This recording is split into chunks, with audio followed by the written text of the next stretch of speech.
عنکبوت mega last episode part 17۔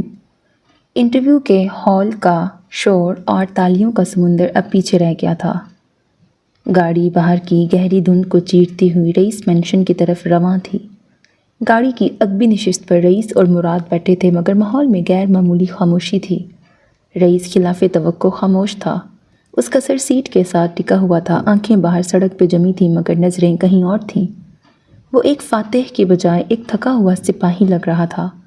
مراد نے ہلکا پھلکا تبصرہ کرتے ہوئے ماحول کو معمول پر لانے کی کوشش کی۔ آج تو مراندا کا ریکارڈ ٹوٹ گیا۔ وہ ہال کو سنبھال نہیں پا رہی تھی، خاص طور پر اس چاند اور تاریک آسمان والے جواب کے بعد۔ کیا انرجی تھی رئیس، مارکیٹ میں آج تمہارے حصص نہیں، تمہاری ذات ٹرینڈ کر رہی ہے۔ رئیس نے کوئی جواب نہیں دیا، بس ہلکے سے سر کو حرکت دی۔ مراد نے بات جاری رکھی۔ اب وہ سنجیدہ کاروبار کی طرف آیا۔ بہرحال ڈارک سٹارز کی لانچ کے لیے 4 دن ہیں۔ میں نے تمام پریس ریلیز کو حتمی شکل دے دی ہے۔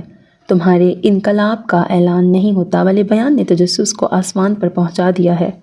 صرف ایک چیز، مجھے کل ہی یہ یقینی بنانا ہوگا کہ کوئی بھی ڈیٹیل میڈیا تک نہ پہنچے۔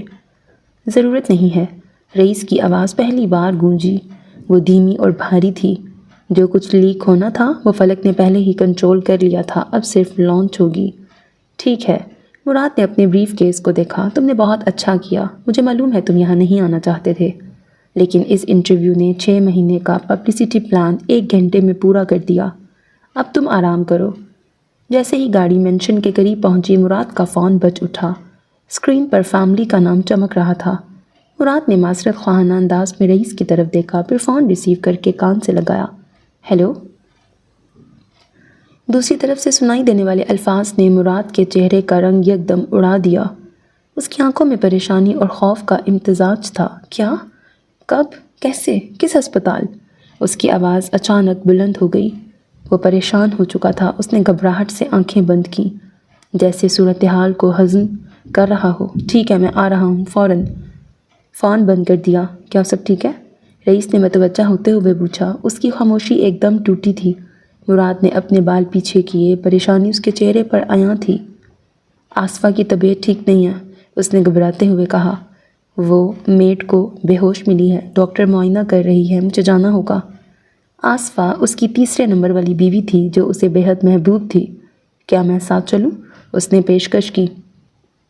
نہیں، میں جا رہا ہوں، مراد نے جلدی سے نفی کی۔ تم ریسٹ کرو، آج کا دن کافی لمبا تھا۔ گاڑی مینشن کے بڑے گیٹ پر رکی۔ مراد نے جلدی سے دروازہ کھولا اور باہر نکل گیا۔ صبح بات ہوگی، اس نے کہا اور تقریباً بھاگتا ہوا اپنی دوسری گاڑی کی طرف بڑھا جو اس کا انتظار کر رہی تھی۔ گاڑی کے ٹائروں کی ہلکی سی چڑچڑاہٹ رئیس مینشن کے وسیع و عریض دھند میں لپٹے پورش میں گونج کر خاموش ہو گئی۔ مراد کے جانے کے بعد گاڑی میں ایک ناقابل بیان سناٹا تھا، وہ سناٹا جو انٹرویو ہال کی تالیوں اور نعروں کا مکمل تضاد تھا۔ وہ گاڑی سے باہر نکلا۔ لاہور کی رات گہری دھند کی چادر اوڑھے ہوئے تھی۔ وہ سفید محل جو دن میں طاقت اور عظمت کی علامت تھا، اس وقت دھند میں ایک بھوت بنگلے کی طرح پر اسرار اور تنہا لگ رہا تھا۔ ٹھنڈی ہوا اس کے سلیقے سے جمے بالوں سے ٹکرائی۔ اس نے گردن پیچھے گرائی اور اپنے محل کو دیکھا۔ لبوں سے ایک گہرا سانس خارج ہوا جو ٹھنڈ میں بھاپ بن کر فضا میں تحلیل ہو گیا۔ آج خلاف معمول مینشن میں ایک مردہ خاموشی تھی، نہ کوئی ملازم، نہ کوئی آہٹ۔ وہ سنگ مرمر کے فرش پہ قدم رکھتا بھاری دروازہ کھول کے اندر داخل ہوا۔ اندر کا حال باہر سے بھی زیادہ خاموش اور سرد تھا۔ اس کے قدموں کی مضبوط چاپ اس بوجھل خاموشی کو کاٹتی ہوئی راہداریوں میں گونج رہی تھی۔ وہ سیڑھیاں چڑھ کر اوپر آیا۔ اس کا رخ اپنے پرائیویٹ ونگ، اپنے کمرے کی جانب تھا۔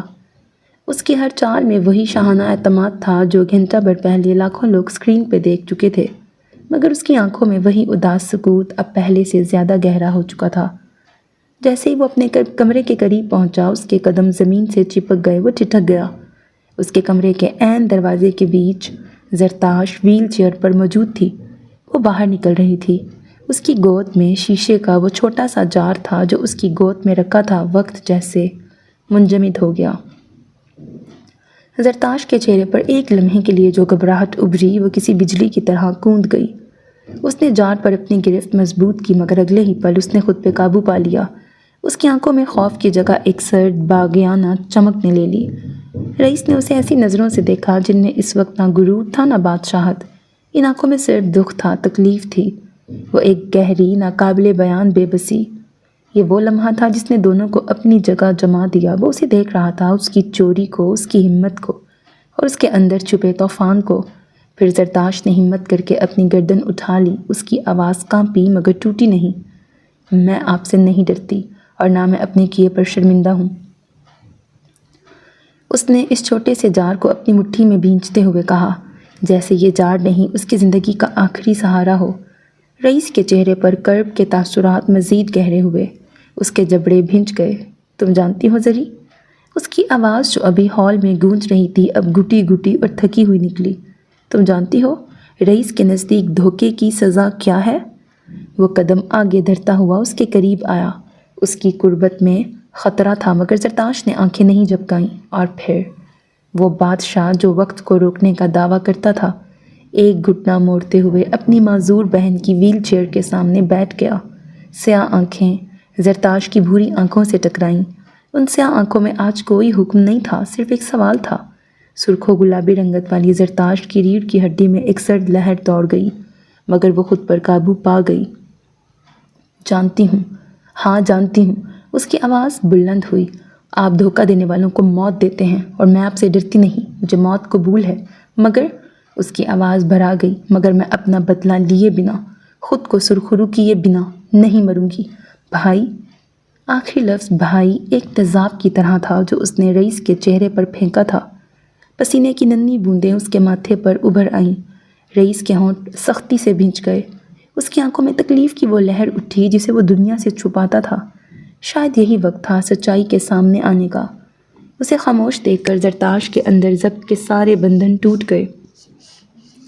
اس کی آواز بھرائی ہوئی تھی، آنکھوں میں آنسو نہیں چنگاریاں تھیں۔ اس پوری دنیا میں اس نے جار کو سینے سے لگایا۔ صرف ایک شخص تھا جو میرے اس معذور وجود کو اپنانا چاہتا تھا۔ بھری دنیا میں وہ ایک شخص تھا جو مجھ سے محبت کرتا تھا۔ بھری دنیا میں وہ ایک شخص تھا جو میرا سہارا تھا۔ اس کا لہجہ ٹوٹ رہا تھا۔ آپ نے اس کو مجھ سے چھین لیا۔ اس کی آواز میں اب درد نہیں، زہر تھا۔ آپ نے ایسا کیوں کیا بھائی؟ رئیس نے ضبط کی انتہا پہ پہنچ کے اپنی آنکھیں سختی سے مینچ لیں۔ وہ اس سوال کا سامنا نہیں کر سکتا تھا۔ وہ اس سچائی کو نہیں دیکھ سکتا تھا۔ وہ بنا جواب دیے اٹھ کھڑا ہوا۔ وہ وہاں سے پلٹ جانا چاہتا تھا، بھاگ جانا چاہتا تھا مگر زرتاش نے اسے بھاگنے نہیں دیا۔ جواب دیں بھائی، اس کی چیخ سالوں کا جمع لاوا اس خاموش محل کی دیواروں سے ٹکرائی۔ رئیس کے قدم جو اٹھ چکے تھے وہیں جم گئے۔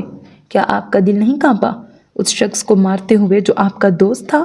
آپ نے اسے اپنے فائدے کے لیے استعمال کیا اور پھر آپ نے، آواز حلق میں اٹکنے لگی، پھر اس نے روح کو جلا دینے والے الفاظ ادا کیے۔ آپ قاتل ہیں۔ یہ چیخ نہیں تھی، یہ ایک فیصلہ تھا جو سنا دیا گیا تھا۔ رئیس مینشن لرز اٹھا۔ رئیس جو ابھی لاکھوں دلوں کا بادشاہ تھا، اس لمحے اپنی ہی بہن کا مجرم بن کر اپنی ہی دہلیز پر بے حس حرکت کھڑا رہ گیا۔ خاموشی لمبی ہو گئی۔ وہ جو اپنی ہی بہن کے قاتل کہنے پر جم گیا تھا، اس کے سارے وجود میں ایک سرد لہر دوڑ گئی۔ وہ لفظ قاتل اس کے اندر سالوں سے جمع زخموں کو چھیڑ گیا۔ وہ خاموش کھڑا رہا، اس کی گردن کی رگیں تن گئیں۔ زرتاش کی آواز لرز رہی تھی مگر اس میں اب بھی پختگی تھی۔ کیا آپ کا دل نہیں کانپا؟ اس نے پھر دہرایا۔ جواب دیں، اگر وہ آپ کا دشمن بھی تھا تو آپ کو خدا کا خوف نہیں آیا؟ وہ آپ کا دوست تھا، آپ نے اسے اپنے فائدے کے لیے استعمال کیا اور جب اس کا استعمال ختم ہوا تو آپ نے، اس کے الفاظ منہ میں ہی رہ گئے۔ اگلے ہی پل رئیس چیخ اٹھا۔ اس کی آنکھوں میں وہ آگ تھی جو اس کے خوف سے پیدا ہوئی تھی۔ وہ اس سچ کو اور چھپا نہیں سکتا تھا۔ وہ تم سے محبت نہیں کرتا تھا۔ اس کی دھاڑ راہداریوں میں گونجی۔ دیواروں سے ٹکرا کر واپس آنے والی آواز نے مینشن کی خاموشی کو تہس نہس کر دیا۔ وہ 2 قدم آگے بڑھا۔ اس کا چہرہ غصے اور گہرے دکھ سے بگڑ چکا تھا۔ وہ اس درد کو چھپانے کے لیے غصے کا سہارا لے رہا تھا۔ تمہیں صرف ایک سچ معلوم ہے اور وہ جھوٹ ہے جو تم نے اپنے دل میں پال رکھا ہے۔ اس کی بات سن کے زرتاش نے اپنی ویل چیئر کو پیچھے دھکیلا۔ اس کے چہرے پر پہلے لمحے میں بے یقینی اور پھر ایک خطرناک نخوت ابھری۔ وہ تم سے محبت نہیں کرتا تھا۔ آپ کیا کہہ رہے ہیں؟ وہ میرے ساتھ دھوکہ کیسے کر سکتا ہے؟ رئیس نے اپنے ہاتھ سختی سے ہوا میں لہرا دیے۔ اس کے منہ سے اب جو الفاظ نکل رہے تھے وہ جیسے اندرونی طوفان کا اظہار تھے۔ احمد نے کبھی تم سے محبت نہیں کی۔ یہ جملہ ایک برہنہ حقیقت فضا میں معلق ہو گیا۔ زرتاش کے لیے یہ کائنات کے قوانین کے ٹوٹنے کے مترادف تھا۔ احمد تمہیں دھوکہ دے رہا تھا۔ زرتاش کا چہرہ سرخ انگارہ ہو گیا۔ اس کی آنکھیں پھٹی کی پھٹی رہ گئیں۔ اس کے گلے سے ایک کرخت آواز نکلی، جھوٹ، جھوٹ ہے یہ، آپ جھوٹ بول رہے ہیں بھائی۔ وہ ویل چیئر پر بیٹھی چیخ اٹھی۔ اس کا جسم غصے اور انکار کی وجہ سے لرز رہا تھا۔ رئیس کرسی کے ہتھے پر ہاتھ جماتے اس پر جھک گیا۔ اس نے ضبط شدہ لہجے میں ایک ایک لفظ ادا کیا، ہاں، اس نے تم سے کبھی محبت نہیں کی۔ وہ جانتا تھا احمد زرتاش کی کمزوری تھا، اس لیے اس نے اسے یہ کام دیا، لیکن اس نے اسے سختی سے منع کیا تھا کہ نینسی کو نقصان نہ پہنچے۔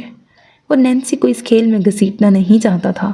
یہ صرف معلومات کا سودا تھا، ایک چھوٹی سی جنگ، اور اس نے بھروسہ دلایا تھا کہ وہ یہ کر لے گا۔ رئیس کی آنکھوں میں تکلیف واضح تھی، لیکن نینسی پر احمد کا دل آ گیا۔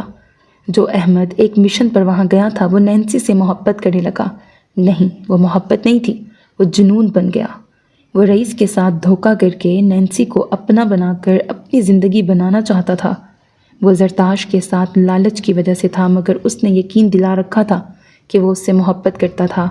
ہاں، وہ اس کے ساتھ زندگی گزار لیتا اگر بیچ میں نینسی نہ آتی۔ نینسی کو بھلا کون نظر انداز کر سکتا تھا؟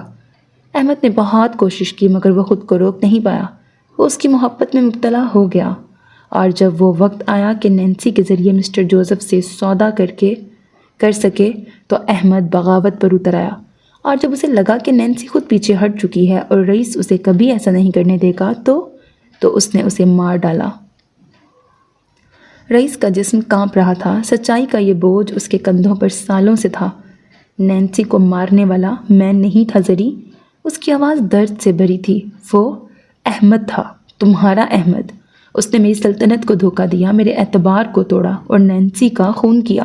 میں نے اسے اس کی سازشوں اور دھوکے کی سزا دی۔ یہ سچ، اس وقت کی سب سے بڑی اور تلخ حقیقت، زرتاش کے دل پر ایک تیز دھار خنجر کی طرح لگی۔ اس کی آنکھیں جو چند لمحے پہلے غصے سے چمک رہی تھیں، اب خوف اور وحشت سے پھٹی کی پھٹی رہ گئیں۔ اس کے چہرے پر کوئی تاثر نہیں تھا، جیسے دماغ نے اس خوفناک خبر کو ہضم کرنے سے انکار کر دیا ہو۔ اس کے ہاتھ میں موجود چھوٹا سا جار اچانک بے وزن ہو گیا۔ اس کی گرفت ڈھیلی پڑی۔ جھوٹ۔ اس کے ہونٹوں سے صرف یہ ایک لفظ نکلا، ایک سسکی کی مانند۔ رئیس نے اس کی حالت دیکھی۔ درد جو سالوں سے اس کے اندر تھا اب باہر آ گیا تھا۔ وہ گھٹنے ٹیک کر دوبارہ اس کے سامنے نہیں بیٹھا بلکہ گردن اٹھا کر پیچھے ہٹ گیا۔ یہ مت دیکھنا کہ میرے پیچھے کیا تھا۔ رئیس کے گلے سے دھاڑ نکلی۔ یہ دیکھو کہ میں نے کس کو کھویا۔ تم نے سالوں سے مجھے قاتل کہا، تم نے مجھے اس کا قاتل کہا جس کے پیچھے تمہاری محبت تھی، لیکن تم نے مجھے ہمیشہ اس دکھ کا قاتل کہا جس نے میرے دوست کو، میری بہن کو اور میرے اعتماد کو تباہ کر دیا تھا۔ وہ خود پر قابو پانے لگا، پیشانی مسلی اور بالوں میں ہاتھ پھیرا۔ زرتاش اسے یوں ہی دیکھے جا رہی تھی۔ تم جاؤ یہاں سے زری، جاؤ، اور اپنے سچ کو زندہ کر کے دیکھو۔ رئیس کا سر جھک گیا۔ وہ اپنے ہاتھوں سے اپنے کان ڈھانپنا چاہتا تھا تاکہ اس خاموشی کو سن نہ سکے جو اب اس کے اندر چیخ رہی تھی۔ زرتاش ویل چیئر پر خوف اور جھنجھلاہٹ کی کیفیت میں ساکت بیٹھی رہی۔ اس کے ہاتھ سے جار پھسل کر دوبارہ گود میں گر گیا۔ جھوٹ کا لفظ اس کے گلے میں ہی کہیں اٹک گیا۔ رئیس جو اس دھماکہ خیز سچائی کے بعد پلٹا تھا اب اس کی طرف پشت کیے کھڑا تھا۔ اس کے چوڑے شانے تناؤ سے اکڑے ہوئے تھے۔ اس کی دھاڑ کے بعد راہداری میں ایک ناقابل برداشت بھاری خاموشی چھا گئی تھی۔ پھر اس کی آواز آئی، دھیمی، سرد اور اتنی تھکی ہوئی جیسے صدیوں کا بوجھ اٹھا رکھا ہو۔ ہاں، اس نے اقرار کیا، میں دھوکے کی سزا معاف نہیں کرتا۔ وہ رکا، ایک لمبی، اذیتناک خاموشی۔ مگر وہ زخم کون بھرے گا؟ اس کی آواز میں زہر گھل گیا۔ اپنی بہن کو کیا سزا دوں جو میری تباہی میں میرے دشمنوں کے ساتھ ملی ہوئی ہے؟ اس نے دھیرے سے رخ بدلا۔ اس کی آنکھیں جو ابھی غصے سے دہک رہی تھیں اب بجھ چکی تھیں۔ ان میں ایک گہری اداس مایوسی تھی۔ جو مینار کا ساتھ دے رہی ہے، بولو زرتاش۔ وہ جانتا تھا، وہ ہمیشہ سے جانتا تھا کہ زرتاش اسے دھوکہ دے رہی تھی، اور آج وہ رنگے ہاتھوں پکڑی بھی گئی۔ وہ اپنے اصول نہیں توڑتا، کسی کے لیے نہیں۔ اگر عروضہ کو موت مل سکتی تھی تو پھر سب کو مل سکتی تھی، مگر کیا وہ اپنی بہن کو مار سکتا تھا؟ بلقیس بیگم کے مرنے کے بعد صرف وہ اور احمد اورنگزیب صاحب ہی تو اس کی زندگی میں بچے تھے۔ وہ بادشاہ جیسا شخص جس کی ایک دنیا اسیر تھی، اس کی اپنی بہن، اس کا اپنا خون اس سے نفرت کرتی تھی۔ بتاؤ زرتاش، جواب دو۔ اس کی آواز میں التجا تھی۔ زرتاش نے کوئی جواب نہیں دیا۔ وہ ابھی تک اس سچ کے صدمے میں تھی کہ اس کی محبت ایک فریب تھی۔ رئیس نے اسے پتھر کا بنے دیکھا۔ اس کے چہرے پر ایک سرد بے تاثر فیصلہ ابھرا۔ وہ تیزی سے پلٹا اور اپنے پرائیویٹ روم میں داخل ہو گیا۔ چند سیکنڈز جو زرتاش کے لیے ایک صدی کی طرح تھے۔ وہ باہر نکلا۔ اس کے ہاتھ میں ایک سیاہ چمکتی ہوئی پستول تھی۔ وہ قدم اٹھاتا ہوا اس کے قریب آیا، ویل چیئر کے سامنے رکا۔ اس کی آنکھوں میں نہ غصہ تھا نہ رحم، صرف ایک خالی پن تھا۔ اس نے جھک کر وہ سرد دھات زرتاش کی گود میں رکھ دی۔ دھوکے کی سزا صرف موت ہے۔ اس کا لہجہ ایک جج کا تھا جو فیصلہ سنا چکا تھا۔ زرتاش نے نیچے پستول کو دیکھا۔ وہ تو جیسے سانس لینا ہی بھول گئی تھی۔ اس کا دماغ معاف ہو چکا تھا۔ جس احمد کی یاد میں وہ روتی رہی تھی، جس کے انتقام کے لیے وہ اپنے بھائی سے ٹکرا گئی تھی، اس کا وجود ہی اس کے لیے ایک فریب تھا۔ اس کی محبت، اس کا غم، سب جھوٹ تھا۔ اس کے پاس اب جینے کے لیے کچھ نہیں بچا تھا۔ اس کے لرزتے ہاتھ اٹھے۔ اس نے پستول کو مضبوطی سے تھاما۔ اس کی انگلیاں سرد دھات پر جم گئیں۔ رئیس پتھر کا بنا بے حس و حرکت اسے دیکھتا رہا۔ زرتاش نے پستول اٹھائی۔ اس کی آنکھوں میں آنسو نہیں تھے، ایک خوفناک ویرانی تھی۔ اس نے پستول کی نال بنا کسی جھجک کے اپنی کنپٹی پر رکھ دی۔ وہ اسے دیکھ رہا تھا جو اپنے حواسوں میں نہیں لگ رہی تھی۔ چند لمحے یوں ہی گزر گئے۔ رئیس کی آنکھیں جل رہی تھیں۔ زرتاش کی انگلی ٹریگر کی جانب بڑھی۔ اس سے پہلے کہ وہ ٹریگر دباتی، رئیس بجلی کسی تیزی سے جھپٹا۔ اس نے وحشیانہ انداز میں اس کے ہاتھ سے پستول چھین لی۔ اس کی گرفت اتنی مضبوط تھی کہ زرتاش درد سے کراہ اٹھی۔ پستول چھین کے وہ سیدھا کھڑا ہو گیا۔ اپنے خون کے لیے اس نے آج پھر اپنا ایک اصول توڑ دیا تھا۔ اس کی آنکھیں ضبط کی شدت سے سرخ ہو رہی تھیں۔ گلے میں آنسوؤں کا ایک گولا اٹکا ہوا تھا جسے وہ نگلنے کی کوشش کر رہا تھا۔ جیسے ہی پستول اس کے ہاتھ سے چھوٹی، زرتاش کے ضبط کا بندھن ٹوٹ گیا۔ وہ پھوٹ پھوٹ کر رو دی۔ یہ کسی عام عورت کا رونا نہیں تھا، یہ اس فائنینس ہیڈ کا رونا تھا جس نے خود کو ضائع نہیں ہونے دیا تھا، مگر آج اس کا اندر کا سارا غم، سارا فریب، سارا درد باہر ابل پڑا تھا۔ وہ ویل چیئر پر آگے کو جھک گئی۔ اس کا جسم ہچکیوں سے لرز رہا تھا۔ احمد! وہ چیخی، مگر اس آواز میں محبت نہیں، صرف دھوکے کا کرب تھا۔ وہ بے طرح رو رہی تھی۔ رات کی اس گہری خاموشی میں اس کی کراہنے اور سسکیاں بھرنے کی آوازیں اس خالی محل میں کسی آسیب کی طرح گونج رہی تھیں۔ رئیس کئی لمحے وہیں کھڑا رہا۔ اس کے ہاتھ میں اب بھی وہ پستول تھی۔ وہ اپنی بہن کو ٹوٹتے ہوئے دیکھ رہا تھا، اس سچ سے ٹوٹتے ہوئے جو اس نے خود بتایا تھا۔ اس نے پستول والے ہاتھ کو اٹھایا اور اپنی قیمتی شرٹ کی آستین سے اپنی آنکھوں کے کناروں کو بے دردی سے رگڑا۔ پھر وہ شکستہ قدموں سے واپس پلٹ گیا، ایک بادشاہ کی طرح نہیں بلکہ ایک ہارے ہوئے جواری کی طرح جو اپنا سب کچھ داؤ پر لگا کر ہار گیا ہو۔ وہ اپنے کمرے میں چلا گیا اور دروازہ بند ہو گیا۔ زرتاش وہیں اس ٹھنڈے فرش پر ٹوٹے ہوئے مان کے قریب اپنی ٹوٹی ہوئی روح کے ساتھ اکیلی روتی رہ گئی۔ آج اتنے سالوں بعد اسے اپنی ماں شدت سے یاد آئی تھی۔ کچھ حقیقتیں بڑی تکلیف دہ ہوتی ہیں۔ رات ابھی باقی تھی۔ مراد عالم اس وقت اپنے عالی شان لاؤنج کے بیچ ایک دیوانے کی طرح تیز قدموں سے چکر کاٹ رہا تھا۔ اس کی ہر حرکت سے خوشی اور بے صبری عیاں تھی۔ اس کے چہرے پر شکرانے اور خوشی کی شعاعیں پھوٹ رہی تھیں۔ آنکھیں نم تھیں مگر ان میں ایک نئی زندگی کی چمک تھی۔ وہ بار بار دروازے کی جانب دیکھتا جیسے کسی انمول مہمان کا انتظار ہو۔ وہ اس لمحے پوری دنیا کا سب سے خوش قسمت انسان تھا۔ اور پھر کافی انتظار کے بعد دروازہ کھلا اور رئیس اندر داخل ہوا۔ اس کے چہرے پر ابھی بھی اذیت کا ہلکا سا سایہ تھا، مگر اس نے خود کو مکمل طور پر قابو میں رکھا تھا۔ مراد ایک لمحے کے لیے بھی نہیں رکا۔ وہ تیزی سے رئیس کی جانب بڑھا اور بنا کسی ہچکچاہٹ کے اسے اپنی باہوں میں بھر لیا۔ میں باپ بننے جا رہا ہوں رئیس۔ اس کی آواز شدت جذبات سے لرز رہی تھی، جیسے الفاظ اس کے گلے میں ٹوٹ رہے ہوں۔ اللہ نے مجھے زندگی کی سب سے بڑی خوشی دے دی ہے، یہ معجزہ ہے رئیس، معجزہ۔ رئیس نے خود پر سخت ضبط کیا تاکہ رات کا بوجھ اس لمحے کو تباہ نہ کر دے۔ اس نے مراد کی پشت پر مضبوطی سے ہاتھ رکھ کر کندھا تھپتھپایا۔ مبارک ہو گوبلن۔ رئیس کی آواز میں خلوص تھا۔ وہ جانتا تھا کہ 17 سال کی عمر سے ایک بچے کو اڈاپٹ کرنے کی خواہش رکھنے والے اس شخص کو اللہ نے سالوں بعد یہ انمول خوشخبری دی تھی۔ وہ مراد کی آنکھوں میں جھلکتی اس خوشی کو دیکھ کر اپنے دکھ کو بھولنے کی کوشش کرنے لگا۔ مراد پیچھے ہٹا، اس کی آنکھیں اب بھی چمک رہی تھیں۔ مجھے سمجھ نہیں آ رہا کہ میں کیا کروں۔ وہ بچوں کی طرح بے چین تھا۔ پوری دنیا میں اعلان کر دوں؟ کیا کروں؟ تمہیں کیا لگتا ہے پہلے کیا ہوگا؟ لڑکا ہوگا یا لڑکی؟ میں نے تو ابھی سے نام سوچنے شروع کر دیے ہیں۔ اسی دوران آصفہ، جو اب نسبتاً ٹھیک تھی، دہلیز پر آ کر ہنسی۔ اس کے چہرے پر سکون اور نرمی تھی۔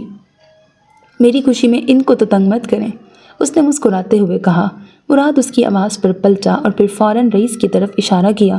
کیسے نہ تنگ کروں؟ وہ جوش سے بولا۔ یہ ہونے والے تایا جی ہیں، اب ان کی ذمہ داری ہے کہ وہ آفس سنبھالیں اور میں بچے کے لیے سوئنگ ڈیزائن کروں۔ رئیس، جو رات کے واقعات کی وجہ سے کڑے ضبط سے گزر کر خود کو نارمل رکھنے کی کوشش کر رہا تھا، اس جملے پر گھور کے رہ گیا۔ اس کی بھویں تن گئیں۔ تایا جی؟ اس نے آواز کو قدرے سخت کیا۔ مراد نے خباثت سے کہا لگایا، ہاں، اگر تمہیں تایا بننا نہیں پسند تو چچا بن جاؤ، مجھے کوئی مسئلہ نہیں۔ تمہاری جائیداد تو بہرحال میرے بچے کی ہی ہے، رشتے کا کیا ہے؟ رئیس کے ہونٹ بھنج گئے۔ اس کا فطری غرور ایک لمحے کو ابھرا۔ میں صرف بگ بی بن سکتا ہوں، اس کے علاوہ مجھے کوئی رشتہ نہیں قبول، اس نے فیصلہ کن انداز میں کہا۔ بگ بی، ایک ایسا غیر سرکاری رشتہ جو اس کی سلطنت میں صرف اس کی عظمت اور طاقت کو ظاہر کرتا تھا، وہ جو اسے ولیم جوزف نے دی تھی۔ تایا یا چچا بننا اس کے لیے بہت معمولی تھا۔ اس جواب پہ مراد نے نہایت برا منہ بنایا، جیسے کسی بچے کی خواہش کو ٹھکرا دیا گیا ہو۔ ایسی حرکتوں پر تمہیں میں مٹھائی بھی نہیں کھلاؤں گا، ایک تو اتنی بڑی خوشخبری، اوپر سے ان کا اپنا نخرہ۔ آصفہ نے مسکراہٹ کے ساتھ سر ہلایا، وہ اور واپس چلی گئی۔ اسی لمحے ملازمہ مٹھائیوں کا ایک خوبصورت ٹرے لے کے آئی۔ وہاں اس کی کوئی ضرورت نہیں تھی، وہ پوری رات بحث کر سکتے تھے۔ مراد نے فوراً ایک لڈو اٹھا کے رئیس کی طرف بڑھایا۔ چلو بگ بی، اب یہ کھاؤ اور میرے بچے کو ڈارک سٹار سے زیادہ بڑا بناؤ۔ رئیس نے ضبط کرتے مٹھائی لے لی۔ مراد کی سادگی اور خوشی اس کے اندر کی سردی کو پگھلانے لگی تھی۔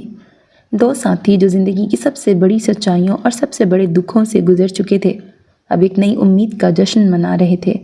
بس میری دعا ہے کہ میرا بچہ تمہاری طرح نہ بنے، جو راتوں کو جاگ کر دنیا کو خوفزدہ کرتا رہے۔ مراد نے ہلکے سے رئیس کو ٹھوکا دیا۔ رئیس کی آنکھوں میں ایک لمحے کے لیے گہری مسکراہٹ آئی، جو اس کی سخت شخصیت کے پیچھے چھپی ہوئی تھی۔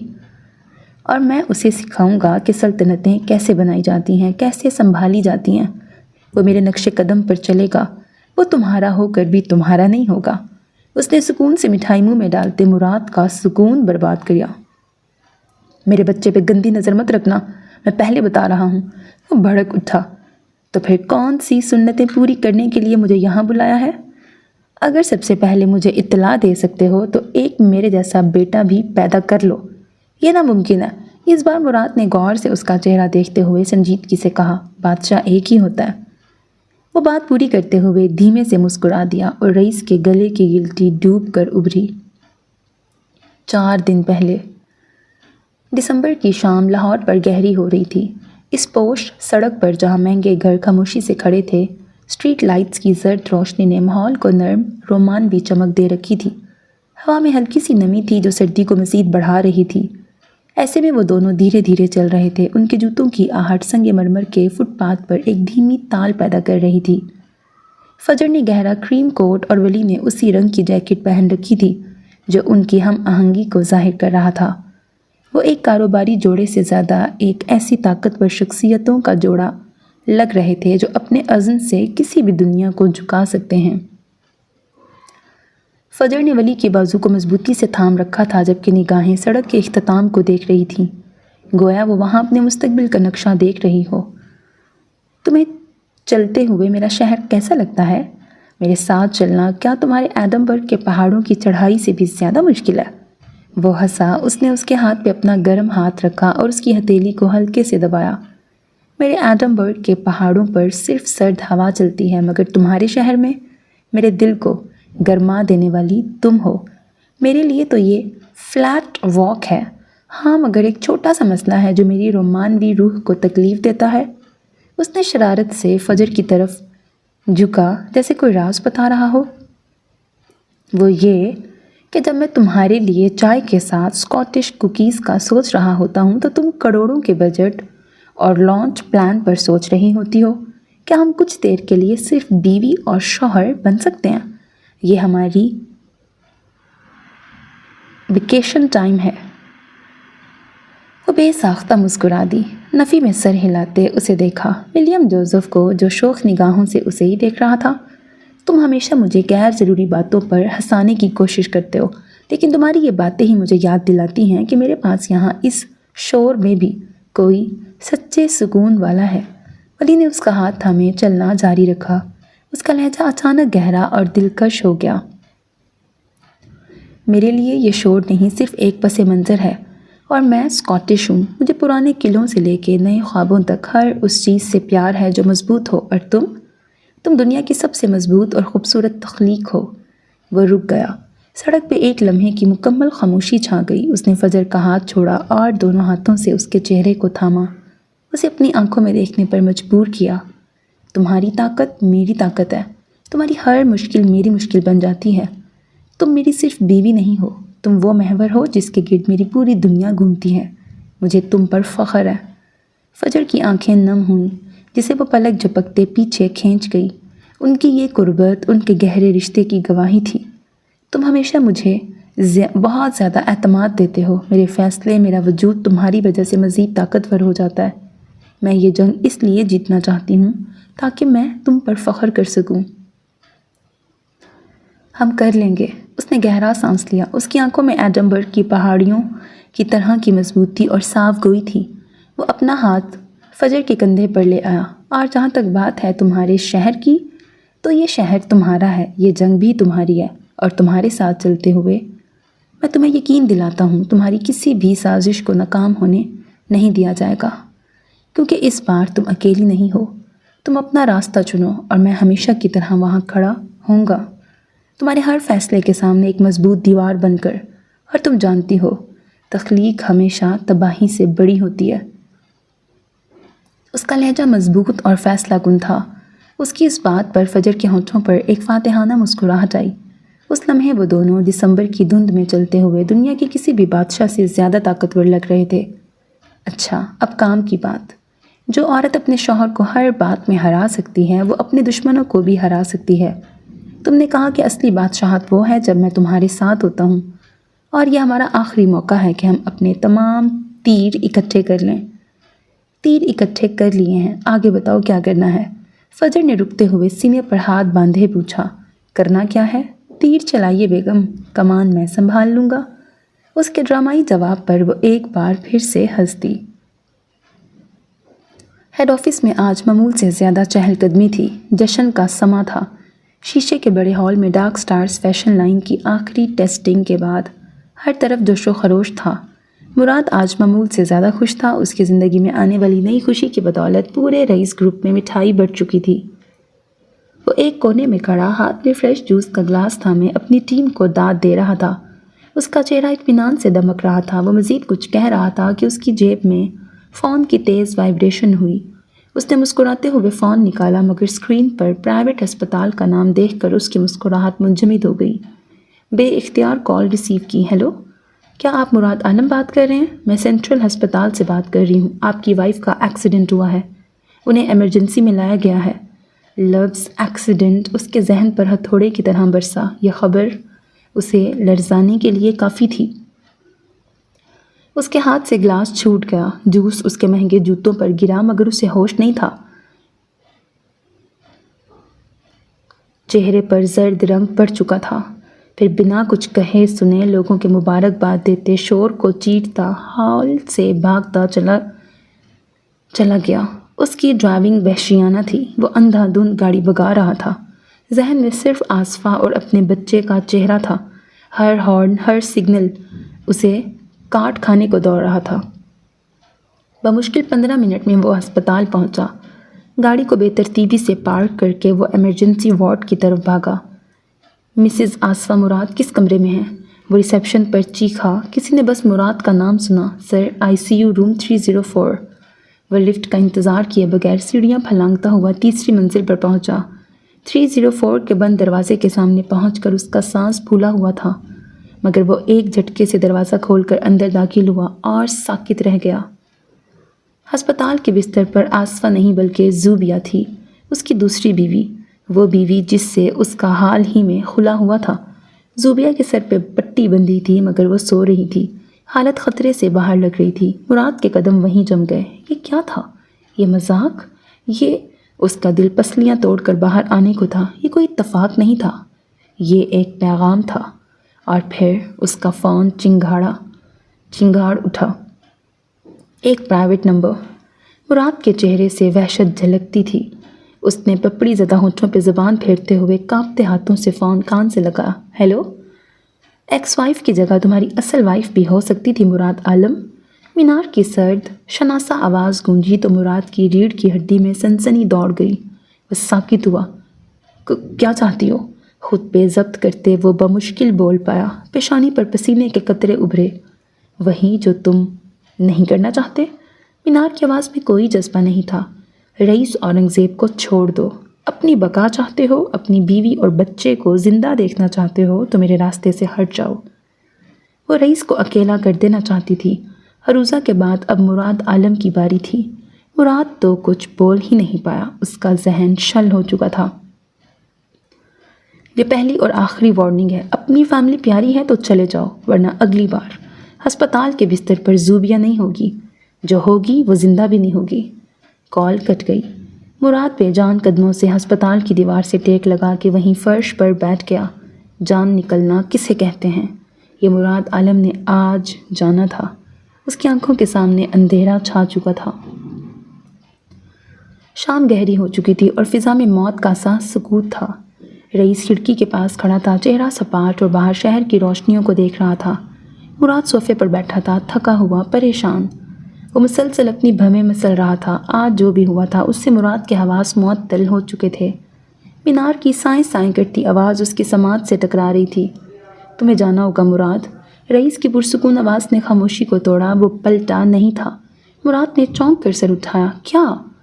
یوں جیسے کچھ غلط سن لیا ہو۔ میں نے کہا تمہیں جانا ہوگا۔ رئیس اب اس کی طرف مڑا، چہرے پر کوئی تاثر نہیں تھا۔ آصفہ اور اپنے بچے کو لو اور اس ملک سے چلے جاؤ۔ یہ سنتے مراد بھڑک اٹھا اور اپنی جگہ سے کھڑا ہوا۔ جانا ہوگا؟ تم مجھے بھگا رہے ہو اس عورت کی ایک دھمکی کی وجہ سے؟ اس کی آواز میں غصہ اور تکلیف تھی۔ میں اوماڑا گیا تھا نا تمہارے ساتھ، میں نہیں ڈرتا اس سے۔ تم نہیں ڈرتے، میں جانتا ہوں۔ رئیس کی آواز اب بھی سپاٹ تھی، لیکن میں ڈرتا ہوں۔ یہ اعتراف مراد کو جھنجھوڑ گیا۔ رئیس؟ وہ زوبیہ کو معمولی چوٹ پہنچا سکتی ہے مراد۔ رئیس اس کے قریب آیا۔ کیونکہ زوبیہ اب تمہاری کمزوری نہیں ہے مگر آصفہ، وہ تمہاری کمزوری ہے، اور تم میری کمزوری ہو۔ مراد نے لب بھینچ لیے، ضبط سے اس کا چہرہ سرخ پڑ گیا۔ رئیس نے ایسا سوچا بھی کیسے؟ تو کیا کروں، بھاگ جاؤں، تمہیں اکیلا چھوڑ دوں؟ وہ یہی چاہتی ہے، وہ جیت جائے گی۔ پہلے عروضہ، اب میں، وہ تمہیں تنہا کرنا چاہتی ہے۔ وہ مجھے تنہا نہیں کر سکتی، رئیس نے تصحیح کی، مگر وہ تمہیں توڑ سکتی ہے، اور اگر تم ٹوٹ گئے، میں یہ نہیں چاہتا۔ میں کہیں نہیں جا رہا، اس نے واضح اعلان کیا۔ وزیر ہمیشہ بادشاہ کے ساتھ رہتا ہے، میں تمہاری ڈھال ہوں، ڈھال کبھی اپنے بادشاہ کو چھوڑ کر نہیں بھاگتی۔ تمہیں جانا ہوگا۔ رئیس کی آواز میں اب حکم تھا۔ تمہیں جانا ہوگا مراد، یہ میری جنگ ہے، تمہاری نہیں۔ 20 سال، مراد کی آواز رند گئی۔ 20 سال سے ہر جنگ ہم دونوں کی رہی ہے۔ جب کوئی مجھ پہ بھروسہ نہیں کرتا تھا تم نے کیا، اور آج تم مجھے کہہ رہے ہو یہ میری جنگ نہیں۔ مراد عالم، جو رئیس گروپ کے ہزاروں ملازموں کی ناک میں دم کر کے رکھتا تھا، اس کی آنکھیں نم ہو چکی تھیں۔ رئیس نے گہرا سانس لیا۔ وہ جانتا تھا کہ مینار اسے نقصان پہنچا سکتی تھی، اور اسے دور بھیج دینا ہی واحد عقل مندی تھی۔ وہ مراد کے سامنے آیا اور اپنے دونوں ہاتھ اس کے کندھوں پہ رکھ دیے۔ وہ تمہیں نہیں چھوڑے گی مراد، وہ جانتی ہے کہ تم میرے کتنے قریب ہو۔ وہ تمہیں مارے گی نہیں، وہ تمہیں تڑپائے گی، وہ تمہاری فیملی کو نشانہ بنائے گی بار بار، اور میں یہ نہیں دیکھ سکتا۔ ہم مل کر مقابلہ نہیں۔ رئیس نے کرختگی سے بات کاٹی، کوئی مقابلہ نہیں۔ پھر اس کا لہجہ نرم ہو گیا، وہ آخری حربہ استعمال کرنے والا تھا۔ اگر تمہیں میں عزیز ہوں؟ مراد نے آنکھیں اٹھا کے اسے دیکھا۔ اگر ان 20 سالوں کی دوستی کا کوئی مان ہے، اگر تم واقعی مجھے اپنا بادشاہ سمجھتے ہو تو تم وہی کرو گے جو میں کہہ رہا ہوں۔ اس کی آواز میں درد تھا، ایک التجا تھی جو حکم سے زیادہ طاقتور تھی۔ مراد نے لب بھینچتے نفی میں سر ہلایا۔ جاؤ مراد، اپنی فیملی کی حفاظت کرو، یہی میری سب سے بڑی مدد ہوگی۔ مراد کے پاس اب کہنے کو کچھ نہیں تھا، اس کی پلکیں نم ہو چکی تھیں۔ وہ شخص جس کے لیے وہ جان دے سکتا تھا آج اسی سے زندگی کی بھیک مانگ رہا تھا، کسی اور کے لیے۔ اس نے آہستہ سے سر ہلایا، ایک لفظ بھی نہیں بول سکا۔ اس نے اپنی نم آنکھیں پوچھیں، ایک آخری ٹوٹی ہوئی نظر رئیس پہ ڈالی اور دھیرے سے پلٹ کر کمرے سے باہر نکل گیا۔ دروازہ بند ہونے کی آواز کے ساتھ ہی رئیس نے آنکھیں بند کر لیں۔ اس کے چہرے پر شدید تکلیف کے آثار نمودار ہوئے۔ اس نے اپنی شطرنج کا سب سے قیمتی مہرہ خود بساط سے ہٹا دیا تھا۔ 3 دن پہلے یہ کمرہ ہیڈ آفس کے باقی کمروں سے بالکل مختلف تھا۔ یہاں اسکرینوں کی نہیں، مشینوں کی قطاریں تھیں۔ دیواریں ساؤنڈ پروف تھیں اور دسمبر کی سردی کے باوجود مشینوں کی گرمی سے کمرہ نیم گرم تھا۔ وہ ایک گھومنے والی کرسی پہ بیٹھا تھا، اس کے سامنے درجنوں چھوٹی ریکارڈنگ مشینیں رکھی تھیں۔ کچھ اسکرینیں جن پہ گزرتی لائنیں اوپر نیچے ہو رہی تھیں، اور درمیان والی سب سے بڑی دیوار گیر اسکرین پر مسٹر جوزف کا چہرہ نظر آ رہا تھا۔ ان کے چہرے پر سرد و سپاٹ تاثرات تھے، ان کی آنکھیں ایڈم برڈ کی کسی منجمد جھیل جیسی تھیں، اور وہ اپنے بیٹے پر سخت غصے میں تھے۔ تمہارا کام ختم ہو چکا ہے ولیم، اوماڑا میں تم نے جو کرنا تھا کر دیا، اب تم واپس آ رہے ہو، وقت بہت کم بچا ہے۔ کام ختم نہیں ہوا ڈیڈ، ڈیل کینسل ہوئی ہے، مینار نہیں۔ مینار تمہارا مسئلہ نہیں ہے۔ وہ تبھی جھٹکے سے کمرے کا دروازہ کھلا اور رئیس اندر داخل ہوا۔ اس کے چہرے پر مراد کو رخصت کرنے کی تھکن تھی۔ ولی سنو، اس کے باقی الفاظ منہ میں ہی رہ گئے۔ اس کی نظریں سامنے اسکرین پہ پڑیں۔ اس نے اس چہرے کو دیکھا جسے اس نے صرف پرانی دھندلی تصویروں میں دیکھا تھا، اور ٹی وی کی نئی اسکرینوں پر جوزف پیٹرسن، وہ شخص جو اس کی بہن کو اس سے چھین کے لے گیا تھا۔ رئیس ساکت ہوا۔ ایسا ہی کچھ حال مسٹر جوزف کا تھا۔ اسکرین پر ان کی آنکھیں ہلکی سی سکڑیں۔ انہوں نے بھی رئیس کو پہچان لیا، وہ شخص جس نے ان سے نینسی کو چھین لیا تھا۔ زندگی میں پہلی بار دونوں سالہ بہنوئی آمنے سامنے ہوئے تھے۔ کمرے کی ہوا میں برقی رو دوڑ گئی۔ رئیس نے خود کو فوراً سنبھالا۔ فری ہو کے میری بات سننا۔ وہ واپس پلٹا۔ نہیں۔ وہ تیزی سے اپنی کرسی سے اٹھا۔ رکیے۔ اس نے اسکرین کی طرف دیکھا۔ ڈیڈ پلیز۔ پھر رئیس کی طرف مڑا۔ بگ بی رکیے، میرے خیال سے آپ دونوں کو ایک آفیشیل ملاقات کر لینی چاہیے۔ مسٹر جوزف کے تاثرات بگڑ چکے تھے۔ اس دنیا میں وہ دونوں ایک دوسرے سے شدید نفرت کرتے تھے۔ رئیس نے ایک گہرا سانس لیا، جیسے کسی ناگوار حقیقت کو قبول کر رہا ہو۔ وہ پلٹا اور مضبوط قدم دھرتا ہوا آ کر سامنے والی کرسی پہ بیٹھ گیا۔ مسٹر جوزف نے بھی اسکرین پر اپنا کوٹ درست کیا۔ یہ 2 سلطنتوں کا ٹکراؤ تھا۔ ایک ایڈم برگ کا ڈرائی کولا تھا تو دوسرا لاہور کا ڈارک لارڈ۔ کچھ لمحے مکمل خاموشی رہی۔ دونوں صرف ایک دوسرے کو گھورتے رہے، دہائیوں کی نفرت کو تولتے رہے۔ تبھی ولی کا فون بجا۔ اس نے اسکرین کو دیکھا۔ ایکسکیوز می، یہ ارجنٹ ہے۔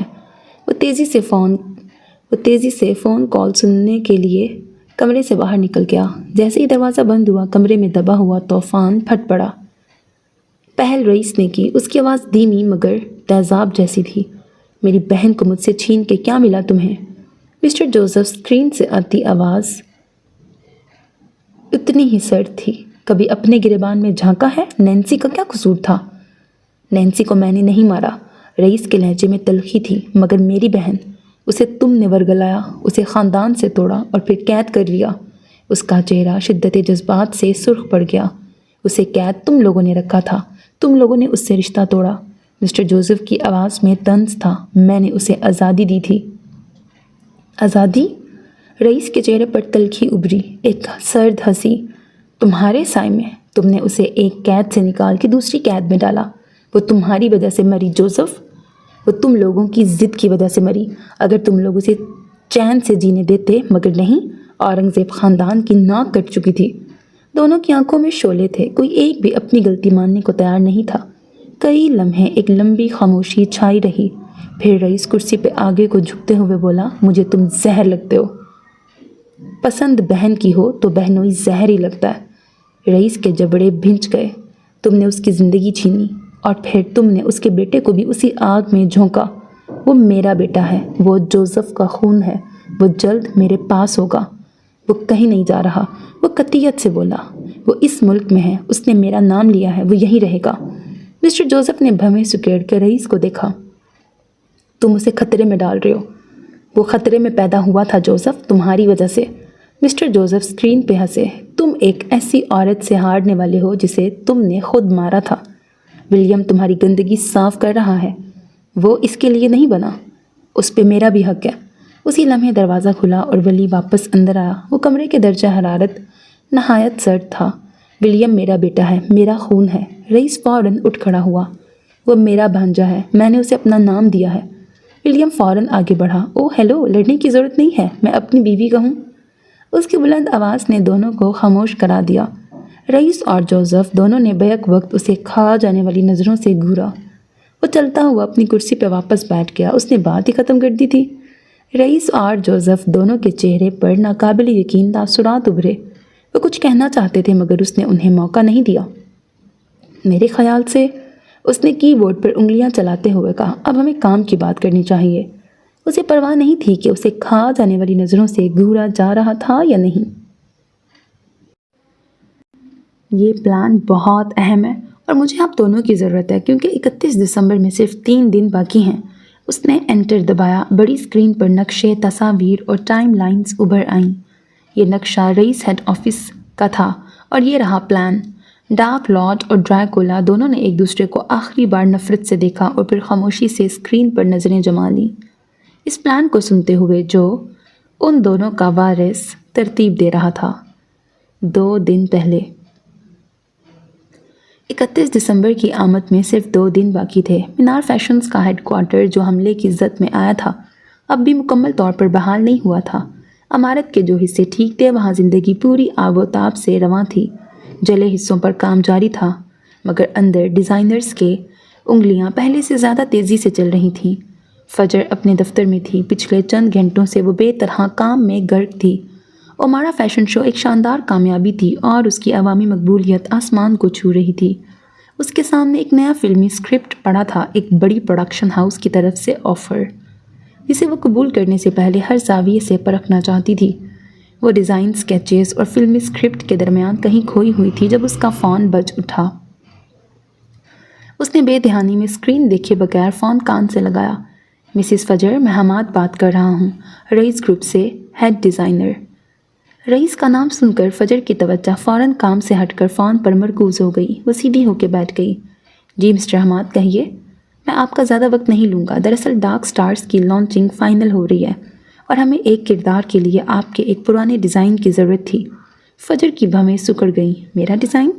جی، آپ کا سب سے پہلا کاسٹیوم، نائٹ میئر۔ کمرے میں ایک دم خاموشی چھا گئی۔ نائٹ میئر، وہ کاسٹیوم جو سونیا سلطان نے اس سے خرید کر رئیس کو دے دیا تھا۔ وہ اس نے کبھی منظر عام پر نہیں دیکھا تھا اور نہ جانتی تھی کہ وہ رئیس کے پاس تھا۔ وہ سمجھنے کی کوشش کر رہی تھی۔ یہ ایک بڑی خبر تھی۔ حماد نے جلدی سے اضافہ کیا، دراصل یہ کاسٹیوم ڈارک سٹارز کے لکھے گئے کرداروں میں سے ایک کے ساتھ مکمل طور پہ میچ ہوتا ہے۔ ہم اس میں تھوڑی سی بہتری لانا چاہتے ہیں، مگر اس کے لیے ہمیں آفیشلی آپ کی اجازت درکار ہوگی۔ اس نے مزید اضافہ کیا، اگر آپ کے پاس وقت ہو تو کیا آپ ہیڈ آفس آ سکتی ہیں؟ ہم آپ کو پورا کانسیپٹ دکھانا چاہتے ہیں۔ فجر نے ایک گہرا سانس لیا۔ رئیس اب اس کا ڈیزائن استعمال کرنا چاہتا تھا۔ ٹھیک ہے۔ اس کی آواز ایک پر اعتماد بزنس ویمن کی تھی۔ میں شام میں وزٹ کروں گی۔ اس نے فون بند کر دیا اور سر جھٹک کر دوبارہ کام کی طرف متوجہ ہوئی۔ شام سے پہلے ایک سیاہ مرسیڈیز رئیس گروپ کی عالی شان عمارت میں داخل ہوئی، دروازہ کھلا اور فجر باہر نکلی۔ وہ مکمل طور پر ایک پاورفل بزنس ویمن کے حلیے میں تھی۔ دسمبر کی ٹھنڈی ہوا میں اس نے ایک لمبا اسٹرکچرڈ کیمل وول کوٹ پہن رکھا تھا جس کے کالر کھڑے تھے۔ اس کے پاؤں میں تیز نوکیلی سیاہ ہیلز تھیں اور آنکھوں پر بڑے سیاہ شیڈز جمے تھے جو اس کے آدھے چہرے کو چھپائے ہوئے تھے۔ اس نے اپنا لیدر بیگ تھاما اور عمارت کے شیشے کے دروازوں سے اندر داخل ہوئی۔ یہاں فرش چمکتے ہوئے سیاہ ماربل کا تھا جس میں اونچی چھتوں پر لگی کرسٹل لائٹس کا عکس پڑ رہا تھا۔ ہر طرف شیشے کی دیواریں اور مہنگا فرنیچر تھا۔ اس کی ہیلز کی ٹک ٹک کی آواز اس خاموش وسیع راہداری میں گونج رہی تھی۔ وہ آواز اعتماد کی تھی۔ اسٹاف اس کے راستے سے احتراماً ہٹ رہا تھا۔ وہ بلا وجہ نہیں آتی تھی، وہ آج مدعو کی گئی تھی۔ اس کا چشمہ اس کی آنکھوں پر جمع تھا جس سے اس کے تاثرات کو پڑھنا ناممکن تھا۔ حماد خود اسے لینے کے لیے لابی میں موجود تھا۔ مس فجر اس طرف۔ وہ اسے ڈارک سٹارز کے مخصوص ڈیزائن اسٹوڈیو میں لے گیا۔ کمرہ ڈیزائنرز، موڈ بورڈز اور جیولری کے نمونوں سے بھرا پڑا تھا، اور کمرے کے عین وسط میں ایک لائف سائز مینیکوئن پر روشنیوں کے جھرمٹ میں وہ کاسٹیوم کھڑا تھا، نائٹ میئر۔ سرخ اور سفید نیلے رنگ کا وہ شاہکار جسے فجر نے اپنے ٹوٹے ہوئے خوابوں سے بنا تھا۔ فجر اس کے سامنے جا کے رک گئی۔ اس نے اپنا چشمہ نہیں اتارا، البتہ آنکھوں میں حسرت سی تھی۔ اس وقت اسے یہ بیچنا پڑا تھا۔ حماد نے احتیاط سے بات شروع کی۔ یہ ہے ایک چھوڑی ہوئی ملکہ کا کانسیپٹ جسے اس کی سلطنت سے نکال دیا جاتا ہے مگر وہ واپس آتی ہے، ایک نائٹ میئر، ڈراؤنے خواب کی طرح اور ہیروں سے زیادہ چمکدار۔ ڈیزائنرز کی ٹیم خاموشی سے اسے دیکھ رہی تھی۔ فجر نے گاؤن پہ ہاتھ پھیرا، وہی کپڑا، وہی کڑھائی۔ آپ اس میں کیا بہتری لانا چاہتے ہیں؟ اس نے بالآخر پوچھا۔ اس کی آواز اس کے چشمے کی طرح بے تاثر تھی۔ حماد نے ایک اسکیچ اٹھایا۔ ہم اس کے ساتھ ایک کرسٹل کا تاج شامل کرنا چاہتے ہیں، اسے مزید شاہانہ دکھانے کے لیے، مگر اصل روح یہی رہے گی۔ فجر خاموش رہی۔ وہ جانتی تھی یہ صرف ایک میٹنگ نہیں تھی، یہ رئیس کا ایک اور پیغام تھا۔ وہ اس کے ماضی کو، اس کے پہلے ہتھیار کو، اپنی سب سے بڑی جنگ ڈارک سٹارز کا حصہ بنا رہا تھا۔ اس کاسٹیوم سے کوئی چھیڑ چھاڑ نہیں کی جائے گی۔ اگر یہ آپ کی ڈارک سٹارز کلیکشن سے میچ نہیں کر رہا تو کوئی مسئلہ نہیں، پر اس میں کوئی تبدیلی نہیں ہوگی، کم از کم میری مرضی سے تو نہیں، باقی جو آپ لوگوں کی مرضی۔ وہ مسکرا کر کہتی باہر نکل گئی۔ پیچھے حماد کلس کے رہ گیا۔ میٹنگ کے بعد وہ نیچے مرکزی ہال میں آئی جہاں پرسکون ماحول میں فلک اس کا انتظار کر رہی تھی۔ ہال کی دیواریں شیشے کی تھیں جہاں باہر غروب آفتاب کی دھیمی سی نارنجی شعاعیں پھیلی ہوئی تھیں۔ وہ دونوں ایک کونے میں صوفے پہ بیٹھی تھیں، ان کے درمیان کچھ ڈیزائن اسکیچز اور کاغذات تھے۔ وہ بڑی دلجمی سے نائٹ میئر کاسٹیوم کے حوالے سے ہونے والی میٹنگ اور آنے والے ڈارک سٹارز پروجیکٹ پہ گفتگو کر رہی تھیں۔ اوپر ہال کے گرد گھومتی بلائی بالکنی پر سیکیورٹی کے ایک نقشے پر میسم پل بھر کو ٹہر گیا۔ وہ روبوٹ 0.2 کے نام سے جانا جاتا تھا، جو ہر وقت ایک مکمل سیاہ سوٹ میں ملبوس اپنے سیاہ چشموں کے پیچھے دنیا سے بے نیاز رہتا تھا، مگر اس وقت اس کے اندر ایک عجیب بے چینی تھی۔ وہ اپنے سیاہ چشمے کے پیچھے سے نیچے ہال میں بیٹھی فلک کو دیکھ رہا تھا۔ فلک مسکرا رہی تھی، وہ خوبصورت لگ رہی تھی۔ اس کے چہرے پر ایک عجیب سی معصومیت اور ذہانت تھی۔ میسم کے دل میں کہیں ایک بے اختیار دھڑکن نے جنم لیا۔ یہ وہ دل تھا جو صرف فلک کے لیے دھڑکنے لگا تھا۔ اس کے قریب آہٹ کے بغیر کوئی آ کر کھڑا ہوا، ہاتھ ریلنگ پر جما دیے۔ اسے پسند کرتے ہو تو کہہ کیوں نہیں دیتے؟ ولی کی آواز ابھری۔ میسم ٹھٹک گیا۔ وہ ساکت کھڑا رہا جیسے اس کے سسٹم نے کوئی ایرر دے دیا ہو۔ میں ایک سیکیورٹی ہیڈ ہوں، میرا کام سیکیورٹی دینا ہے، مالکن پہ نظر رکھنا نہیں۔ مالکن پہ نظر رکھنا؟ ولی مسکرایا۔ آنکھیں جھوٹ نہیں بولتی میسم، میں دیکھ سکتا ہوں جب وہ تمہاری حدود سے گزرتی ہے تو تمہارے سیکیورٹی کوڈز میں گڑبڑ ہو جاتی ہے۔ تم صرف چند لمحوں کو جی رہے ہو، ان لمحات کو جب تم اسے دیکھ سکتے ہو۔ میسم سختی سے اپنی ریلنگ پہ جمے ہاتھ کی گرفت مضبوط کر گیا۔ میں ایسا کچھ نہیں سوچتا۔ تم نفی کرو گے کیونکہ تم ایک سپاہی ہو، مگر دل تو انسانی ہے نا میسم، اور دل پہ کس کا اختیار ہوتا ہے؟ اس کی نظریں فجر پہ ٹہر گئیں۔ اسے کھو دینے کا خوف آج بھی ویسا ہی تھا۔ میسم ایک لمحے کے لیے خاموش ہوا۔ آپ جانتے ہیں وہ کون ہیں؟ وہ باس کی منگیتر رہ چکی ہیں۔ ہاں، میں یہ بھی جانتا ہوں کہ بگ بھی اس سے محبت نہیں کرتے۔ یہ میرا مسئلہ نہیں ہے، میسم نے مضبوطی سے کہا۔ میرے دل پہ اختیار نہیں ہے۔ میرے دل پر اختیار نہیں تھا، مگر میرے دماغ پر ہے، اور میں ایسا کچھ سوچ بھی نہیں سکتا۔ تم ایک اچھے انسان ہو، کیا وہ محبت کی مستحق نہیں؟ وہ باس کی امانت ہیں۔ اس لمحے ولی نے اچانک اپنا سر گھما کے اسے دیکھا۔ اس کی آنکھوں میں گہرا جذباتی تاثر تھا۔ کیا تم سچائی سے واقف نہیں ہو؟ میں اتنا جانتا ہوں کہ میں ساری عمر باس کے حکم پر فلک صاحبہ کے ساتھ سائے کی طرح رہ سکتا ہوں، انہیں ہر خطرے سے بچا سکتا ہوں، مگر وہ ایک لمحے کو رکا، اس کی آواز میں اذیت گھل گئی، مگر میں اپنا وقت، ان کا رشتہ کبھی خراب نہیں کروں گا۔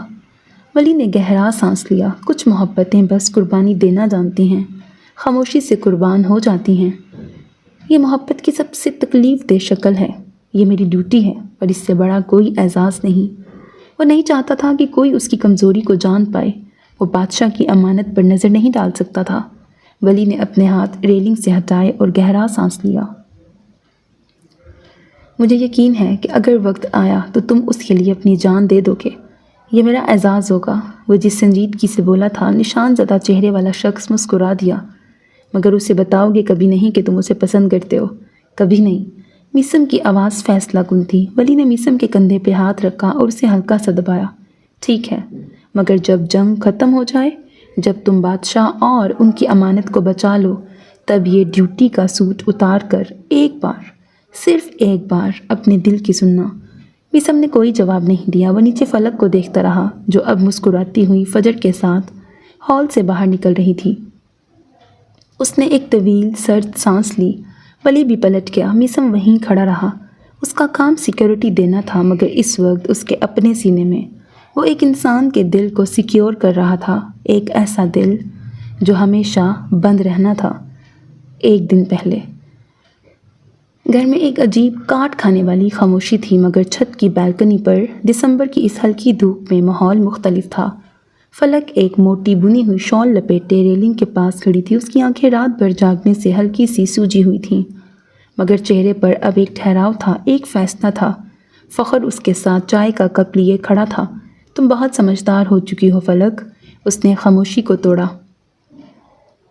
جب اپنے چھوڑ جائیں تو سمجھداری خود ہی آ جاتی ہے بھائی، اس نے گہرا سانس لیتے کہا۔ اس کے اپنوں نے ناطہ توڑ لیا تھا۔ وجاہت عالمگیر اور بشارت بھائی نے دوبارہ اس سے بات نہیں کی تھی۔ نہیں، یہ سمجھداری نہیں، یہ بہادری ہے۔ کل ڈارک سٹارز کی لانچ ہے، اور جہاں تک میں جانتا ہوں رئیس گروپ میں بطور مصنفہ تمہارا آخری دن ہے۔ اس نے فلک کی آنکھوں میں جھانکا۔ میرے خیال سے تمہیں رئیس کی زندگی سے شاندار طریقے سے ایگزٹ لینی چاہیے۔ فلک نے چائے کا کپ لبوں سے لگایا۔ اس کی نظریں سامنے بکھرے ہوئے لاہور پر تھیں۔ میں جانتی ہوں مجھے کیا کرنا ہے، وہ پھیکا سا مسکرائی۔ فخر نے گہری نظروں سے اسے دیکھا۔ وہ اسے جانتا تھا، پہچانتا تھا، اور یہ اچھے سے سمجھتا تھا کہ اس کے لیے یہ سب چھوڑ دینا کس قدر مشکل ہوگا، مگر بطور بھائی اسے یہ کرنا ہی تھا۔ آفس، کانٹریکٹ، پہچان، یہ سب تو ٹھیک ہے، لیکن محبت کا کیا؟ اس بار لہجے میں فکر مندی تھی۔ تم کسی اور سے شادی نہیں کرنا چاہتی تو باقی کی زندگی کیسے گزرے گی؟ کیا یہ سب تمہارے لیے اتنا آسان ہوگا؟ فلک نے ایک لمبی گہری سانس لی۔ صرف دیکھ کر ہی زندگی گزاری جا سکتی ہے نا؟ اس نے بے ساختہ فخر کی جانب دیکھا۔ میں صرف اسے دیکھ کر بھی زندگی گزار سکتی ہوں۔ اس کی آواز رند گئی۔ یہ تم کیا کہہ رہی ہو؟ یہ کوئی جینا نہیں۔ اسے حقیقتاً برا لگا تھا۔ فلک خاموش رہی۔ کاش وہ چلا جائے، وہ تمہاری زندگی سے چلا جائے۔ فخر کی انگلیاں ریلنگ پہ جم گئیں۔ اندر کہیں کچھ لرزا تھا۔ وہ نہیں چاہتا تھا فلک خود کو چن کر بھی ایسی زندگی گزارے، جبکہ فلک اس کی ایسی خواہش پر مسکرا بھی نہ پائی۔ وہ چلا جاتا تو وہ کسے دیکھتی؟ پتہ ہے، ہم سب یک طرفہ محبت کو غلط سمجھتے ہیں۔ ہم سوچتے ہیں محبت حاصل کرنے کا نام ہے، کہ اگر وہ مل گیا تو جیت، نہ ملا تو ہار۔ یہ سچ نہیں ہے۔ محبت تو بس ہو جاتی ہے۔ یہ ایک احساس ہے جو ہمارے اندر زندہ رہتا ہے، ہمیں زندہ رکھتا ہے۔ ہاں، ہم کسی کے پیچھے بھاگنا چھوڑ دیتے ہیں، ہم ضد کرنا چھوڑ دیتے ہیں، اس سے امیدیں لگانا چھوڑ دیتے ہیں، اس کی بے رخی پہ رونا چھوڑ دیتے ہیں، لیکن ہم اس سے محبت کرنا نہیں چھوڑ سکتے۔ وہ ہمارے اختیار میں نہیں ہوتا۔ میں نے یہ بہت پہلے کر لیا تھا فخر بھائی۔ میں نے رئیس کے پیچھے بھاگنا چھوڑ دیا تھا۔ میں نے اس سے امید لگانا چھوڑ دی تھی۔ کہ وہ پلٹ کے مجھے دیکھے گا۔ میں نے اس کے لیے رونا چھوڑ دیا مگر اس کا خیال دل سے نہیں نکلتا۔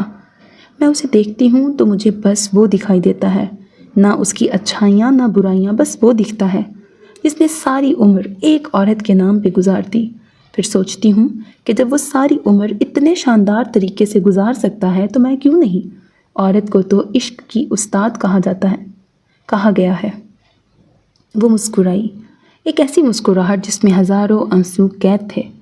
میں اس سے محبت کرتی ہوں، ہمیشہ کروں گی، اور مجھے اس کے ساتھ جینے کے لیے اس کی ضرورت نہیں ہے۔ میں اسے دیکھ کر جی لوں گی۔ ہاں، ایک بہن اپنے بھائی سے ایسی باتیں کرتی اچھی نہیں لگتی، لیکن ایک انسان سے تو کر سکتی ہوں۔ آپ میرے بھائی ہیں، اس سے بہتر کہ میں اس سفر کو کسی اور سے ڈسکس کروں، کیوں نہ میں آپ سے کر لوں، تاکہ آپ کو یہ پتہ ہو کہ میں کچھ غلط نہیں کر رہی۔ میں بس حالات سے، لوگوں سے اور اپنے ہی دل سے لڑ رہی ہوں۔ تم نے خود کو مضبوط کر لیا ہے فلک۔ یہ مضبوطی نہیں ہے، یہ خود کو چننا ہے۔ اس نے فخر کا ہاتھ مضبوطی سے تھاما۔ میرا انتخاب ہمیشہ میں رہوں گی۔ میں رئیس کی محبت میں فلک کو کھونا نہیں چاہتی تھی، کبھی نہیں۔ اس کی بے رخی کے اندھیرے میں اپنی پہچان گم نہیں کرنا چاہتی تھی۔ اس نے گہرا سانس لیا۔ اس لیے میں نے خود کو چن لیا تھا بہت پہلے ہی۔ میں خود کے لیے جی رہی ہوں اور یہ کافی ہے۔ فخر نے آگے بڑھ کر اس کے ماتھے پر بوسہ دیا۔ جاؤ اور کل اس ایگزٹ کو سب سے یادگار بنا دو، دنیا کو دکھا دو کہ فلک عالمگیر نے جب خود کو چنا تو وہ کتنی نایاب ہو گئی۔ فلک نے مسکراتے ہوئے سر ہلایا۔ وہ جانتی تھی کہ اس کا رشتہ رئیس سے ختم ہو چکا ہے، مگر اس کا تعلق وہ کبھی نہیں ٹوٹے گا۔ ایک گھر ہے جو جڑا رہے گا، اور یہ وہ گھر ہے جو رشتوں کی ڈیمانڈ نہیں کرتا۔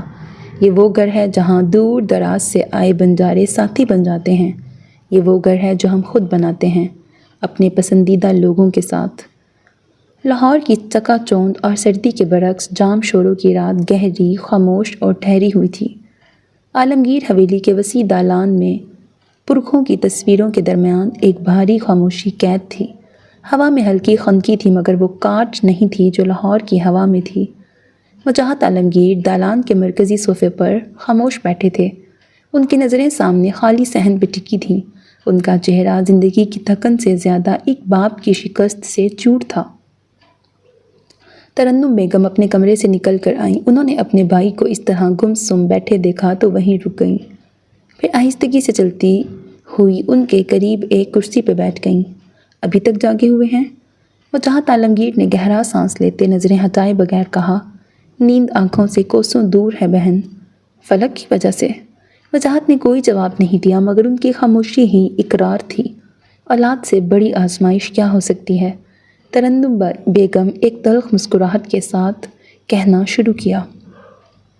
عجیب بات ہے نا، ہم اپنی اولاد کے لیے دنیا کی ہر آسائش چاہتے ہیں، مگر جب وہ اپنی خوشی خود ڈھونڈنے لگیں تو ہم ہی ان کے سب سے بڑے دشمن بن جاتے ہیں۔ انہیں مینار یاد آئی جو ایک دشمنی کی نظر ہو گئی تھی، لیکن ترنم عالمگیر نے کوشش کی تھی۔ انہوں نے کوشش کی تھی کہ مینار کو وہ مل جائے جو وہ چاہتی ہے، مگر کچھ بھی ویسا نہیں ہوا۔ مینار ہی مر گئی۔ وجاہت عالمگیر نے چونک کر ان کی طرف دیکھا۔ آپ اس کے فیصلے کو صحیح کہہ رہی ہیں۔ اس نے بھرے خاندان کے سامنے میری بات رد کر دی۔ وہ اس رئیس کے لیے؟ وہ رئیس کے لیے نہیں رکی، وہ اپنے لیے رکی ہے، اور رئیس سے اس کو آپ سب نے باندھا تھا۔ اس نے ایسی کوئی خواہش نہیں کی تھی۔ وہ ایک لمحے کو رکیں، جیسے اپنے ماضی کے زخموں کو یاد کر رہی ہوں۔ کبھی کبھی ہم والدین اپنی اولاد کے ساتھ بڑی زیادتی کر جاتے ہیں۔ ان کی آواز رند گئی۔ اور وہ بھی تب جب وہ اولاد ماں باپ کا نام بدنام نہ کر رہی ہو۔ وجاہت کے چہرے پر ناگواری ابھری۔ انہیں فلک بہت عزیز تھی، مگر اس بار انہیں فلک کا خود کو چننا پسند نہیں آیا تھا۔ اس نے آنے سے انکار کر دیا تھا، اس نے شادی سے انکار کر دیا تھا۔ عجیب بات ہے، کچھ عرصہ پہلے جب وہ بستر مرگ پر تھی تو یہی وجاہت عالمگیر چاہتے تھے کہ ان کی بیٹی بچ جائے، وہ جو چاہے کرے لیکن زندہ رہے۔ کھو دینے کا خوف ہر احساس پہ بھاری ہوتا ہے، اور جب یہ خوف ختم ہو جاتا ہے تو ہماری انا پھر سے جاگ اٹھتی ہے۔ فلک نے کچھ غلط نہیں کیا۔ اس نے اپنا نام بنایا، اپنی پہچان بنائی۔ اس نے خاندان کا سر جھکایا نہیں، فخر سے بلند کیا ہے۔ ان کی آنکھوں میں نمی تیرنے لگی۔ یہ آنسو مینار کے لیے تھے، فجر کے لیے تھے، یا فلک کے لیے؟ کہنا مشکل تھا۔ میں نے خود فجر کے ساتھ بہت زیادتیاں کی ہیں، میں نے اسے ہمیشہ گردیزی خاندان کا خون سمجھا، کبھی یہ سمجھنے کی کوشش نہیں کی کہ اسے میں نے پالا ہے۔ میں نے اسے خود سے دور کیا اور وہ اتنی دور چلی گئی کہ اب صرف اس کی خبریں ہی مجھ تک پہنچتی ہیں۔ وہ وجاہت عالمگیر کی جانب مڑی۔ عالمگیر خاندان نے پہلے بھی ایک بیٹی کو کاٹ کے پھینک دیا تھا۔ میں نے فجر کو ٹکرا دیا، خدا کے لیے اب فلک کو کاٹ کر مت پھینکیے گا۔ ان کی آواز میں التجا تھی۔ میں نہیں چاہتی کہ فلک بھی مجھ جیسی تنہا زندگی جیے۔ وجاہت عالمگیر کے چہرے کے تاثرات نرم پڑ گئے۔ انہوں نے آنکھیں بند کر لیں۔ آپ سمجھتی ہیں میں اس سے ناراض ہوں؟ ان کی آواز میں اب غصہ نہیں، تھکن تھی۔ بشارت نے اس پر ہاتھ اٹھایا اور میں خاموش رہا۔ تمہیں کیا لگتا ہے مجھے تکلیف نہیں ہوئی؟ پھر تم نے اسے روکا کیوں نہیں؟ تم اسے زبردستی کیوں لا رہے تھے؟ باپ بیٹیوں سے ناراض نہیں ہوتے بہن، بس ناراضگی دکھاتے ہیں۔ انہوں نے اپنی بہن کی طرف دیکھا۔ ان کی آنکھوں میں وہ درد تھا جو صرف ایک باپ ہی سمجھ سکتا تھا۔ ناراضگی دکھاتے ہیں تاکہ انہیں احساس رہے کہ ان کی پرواہ کرنے والا کوئی ہے۔ کچھ پل کی گہری خاموشی چھا گئی۔ اولاد جب پرواز کرنے لگتی ہے نا تو سب سے زیادہ خوف ماں باپ کو ہی لگتا ہے۔ ہم ڈرتے ہیں کہ کہیں ان کے پر نہ کٹ جائیں، کہیں کوئی شکاری ان کا راستہ نہ کاٹ لے۔ ہمارا غصہ، ہماری ڈانٹ وہ نفرت نہیں ہوتی، وہ خوف ہوتا ہے۔ وہ اس بات کا اظہار ہوتا ہے کہ ہمیں ان کی کتنی فکر ہے۔ تو آپ کو کیا لگتا ہے فلک غلط راستے پر ہے؟ ترنم بیگم نے سنجیدگی سے پوچھا۔ رئیس، وہ راستہ بہت خطرناک ہے بہن۔ وہ مینار نہیں رہی، ایک بلا ہے۔ میں اپنی بیٹی کو اس آگ میں کیسے جلتا دیکھوں؟ وہ اٹھ کھڑے ہوئے اور صحن کی طرف قدم بڑھائے۔ وہ نہیں مانی اور فخر بھی اس کے ساتھ کھڑا ہو گیا۔ وہ رکے، ان کی آواز میں بے بسی تھی۔ اولاد جب بڑی ہو جاتی ہے تو ماں باپ بہت اکیلے ہو جاتے ہیں۔ ہم ان کا ہاتھ تھامنا چاہتے ہیں مگر وہ اپنی انگلی چھڑا لیتے ہیں۔ ترنم بیگم بھی اٹھ کھڑی ہوئیں۔ بوڑھے چہرے پر افسردگی تھی۔ مینار کی واپسی نے انہیں توڑ دیا تھا۔ جس بات کا خوف تھا انہیں، وہ ہو چکا تھا۔ وہ تم سے دور نہیں گئی وجاہت، وہ صرف اپنی جگہ بنا رہی ہے۔ دعا کریں کہ اس کی بنائی ہوئی جگہ محفوظ ہو۔ انہوں نے آسمان کی جانب رخ کرتے کہا۔ حویلی کی خاموشی میں دو بہن بھائی کھڑے تھے۔ ایک اپنی بیٹی کے کیے پر پچھتا رہی تھی اور دوسرا اپنی بیٹی کے مستقبل سے خوف زدہ تھا۔ ہوائی اڈے کی رن وے پر جہاز کے انجنوں کی گڑگڑاہٹ فضا میں گونج رہی تھی، جیسے کوئی بڑا راز دفن کیا جا رہا ہو۔ مراد عالم جہاز کی فرسٹ کلاس کی ایک کھڑکی کے پاس بیٹھا تھا۔ اس کی آنکھوں میں گہری تھکن تھی جو پچھلی رات کی بے خوابی اور اندرونی خلفشار کا نتیجہ تھی۔ اس نے رئیس کا حکم مان لیا تھا۔ 20 سال، زندگی کے وہ 20 سال جو اس نے ایک سائے کی طرح، ایک ڈھال کی طرح رئیس کے پہلو میں گزارے تھے، آج وہ سب کچھ پیچھے چھوڑ کے جا رہا تھا۔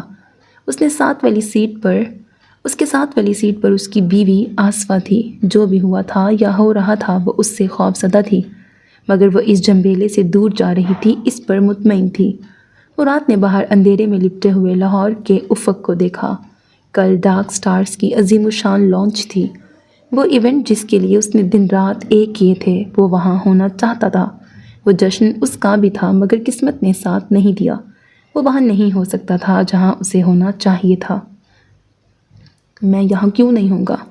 اس کے اندر سے ایک تیز چیخ اٹھی۔ کیوں میں اس جشن میں شامل نہیں ہوں گا جو میرا ہے؟ اس کے ہونٹ کانپنے لگے، گلا رند گیا تھا۔ وہ صرف ایک جی ایم، ایک ڈیزائنر یا ایک ساتھی نہیں تھا، وہ رئیس اورنگزیب کا وزیر تھا۔ وہ اس کا سب سے قیمتی مہرہ تھا جو اب خود بادشاہ کے حکم پر بساط سے ہٹایا جا رہا تھا۔ اسے اس بات کا سب سے زیادہ درد تھا کہ رئیس اسے سی آف کرنے بھی نہیں آیا تھا۔ اسے آنا چاہیے تھا۔ اس کا دل سسک رہا تھا۔ ایک بار، بس ایک بار آ کر کندھے پہ ہاتھ رکھتا اور کہتا کہ تمہاری ضرورت پڑے گی، جلد لوٹنا۔ لیکن وہ نہیں آیا تھا کیونکہ وہ جانتا تھا کہ اگر وہ آتا تو مراد کبھی نہ جا پاتا۔ یہ رئیس کا آخری بے آواز الوداع تھا۔ یہ اس کی مجبوری کا اعتراف تھا کہ وہ اپنے سب سے وفادار شخص کو مینار کے رحم و کرم پر نہیں چھوڑ سکتا تھا۔ مراد نے اپنی آنکھیں بند کر لیں۔ اس کی پلکوں کے نیچے آنسوؤں کا ایک قطرہ سلگ اٹھا۔ اس کے دل و دماغ میں جنگ چھڑ چکی تھی۔ 20 سال، اس نے خود سے سرگوشی کی۔ میں نے تمہارے لیے کیا کچھ نہیں کیا، تمہاری خاموشی پڑھی، تمہارے غصے کو سنبھالا، تمہاری ڈھال بنا، اور آج تم نے مجھے ایک دھمکی پر بیچ دیا۔ اس کے اندر کی بغاوت کچھ دیر کے لیے جاگی مگر اگلے ہی لمحے 20 سال کی وفاداری غالب آ گئی۔ نہیں، تم نے مجھے بیچا نہیں، اس نے اپنے اندرونی درد کو تسلیم کیا۔ تم نے مجھے بچایا ہے، تم نے میرے گھر کو منتخب کیا اپنی سلطنت پر۔ اس کے ذہن میں رئیس کا آخری جملہ گونجا، اگر تمہیں میں عزیز ہوں تو تم وہی کرو گے جو میں کہہ رہا ہوں۔ یہ التجا نہیں تھی، یہ وفاداری کی آخری آزمائش تھی۔ مراد نے وہ آزمائش پاس کر لی تھی۔ اس نے بے آواز ایک سسکی بھری، اس کا ہاتھ بے ساختہ اس کی جیب میں چلا گیا جہاں ایک چھوٹا سا پتھر تھا، وہ پتھر جو اسے ایک بار رئیس نے مذاق میں دیا تھا جب مراد نے کہا تھا کہ وہ اس کے لیے چاند تارے بھی توڑ لائے گا۔ مراد نے وہ پتھر نکال کر اپنی ہتھیلی میں دبا لیا۔ یہ اس کا سارا ماضی تھا۔ جہاز نے دھیرے دھیرے رن وے پر حرکت شروع کر دی۔ مراد نے آخری بار پلٹ کر دیکھا اس طرف جہاں رئیس کا ہیڈ آفس تھا، ایک اونچا، تاریک، تنہا برج۔ تمہیں زندہ رہنا ہوگا رئیس، اس نے انتہائی دھیمی ٹوٹی ہوئی آواز میں کہا۔ میں نے تمہاری امانت بچا لی، اب تم اپنی امانت کو بچاؤ۔ جہاز نے رفتار پکڑی اور اندھیرے آسمان میں بلند ہو گیا۔ مراد عالم اپنے بادشاہ سے دور ایک نئی دنیا کی طرف روانہ ہو چکا تھا۔ اس کے آنسو اس کے چہرے پر خشک ہو رہے تھے اور دل میں ایک گہرا زخم تھا۔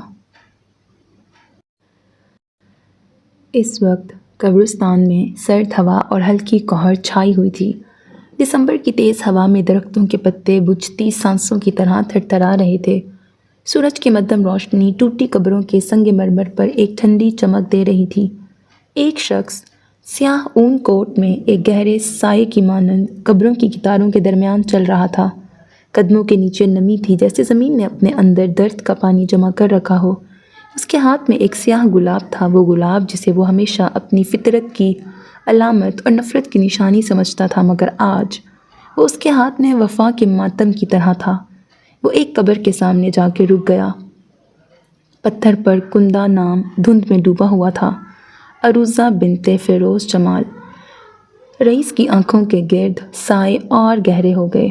وہ دھیرے سے جھک کر قبر کے قریب بیٹھ گیا، دونوں ہاتھ رانوں پر رکھے، نرمی سے جیسے کسی زندہ روح سے بات کر رہا ہو۔ تمہیں یاد ہے عروضہ، تم کہا کرتی تھی کہ میں تمہیں بھی دھوکے کی وہی سزا دوں گا جو باقیوں کو دیتا ہوں۔ میں تمہیں تباہ کر سکتا ہوں، اور میں نے تمہارا مذاق اڑایا تھا، کہا تھا رئیس اورنگزیب کبھی کسی کو تباہ نہیں کرتا، تو خود تباہ ہونے پر اتر آتے ہیں۔ وہ مسکرایا، ایک تلخ نمکین مسکراہٹ، جیسے زخمی زبان پر زخموں کا ذائقہ۔ تم ٹھیک تھیں، میں وہ شخص بن گیا جس سے تم ڈرتی تھیں، جس نے تمہیں مار دیا اپنے ہی ہاتھوں سے۔ اس نے عروضہ کی قبر پر نگاہ جمائے رکھی، اور اب میں خود اپنے اندر دفن ہوں۔ تمہارا درد میرے وجود کا ابدی قبرستان بن چکا ہے۔ پیچھے درخت پہ بیٹھا کوا اچانک اڑا۔ ایک لمحے کو منظر ویسا لگا جیسے وقت رک گیا ہو۔ کبھی کبھی سوچتا ہوں اگر تم بچ جاتی، اگر اس دن میں تمہاری بات نہ مانتا اور بندوق نیچے رکھ دیتا، تو شاید میری کہانی کسی اور موڑ پہ ختم ہوتی۔ شاید تم اب بھی میرے پاس ہوتی، میرے اندھیروں کو سنبھالتی، میرے لیے ڈھال بنی رہتی۔ وہ اپنا چہرہ اپنے ہاتھ کی پشت پہ رکھ کر بیٹھا رہا۔ آج میری زندگی کا سب سے اہم موڑ ہے۔ کل ڈارک سٹارز لانچ ہو رہا ہے، ہمارا سب سے بڑا خواب، اور تم ساتھ نہیں ہو، اور مراد بھی نہیں۔ میں نے اسے دور بھیج دیا۔ اس نے اپنا سر جھٹکا۔ ہوا کی ایک تیز لہر چلی جیسے کسی نے ایک سرد سانس لی ہو۔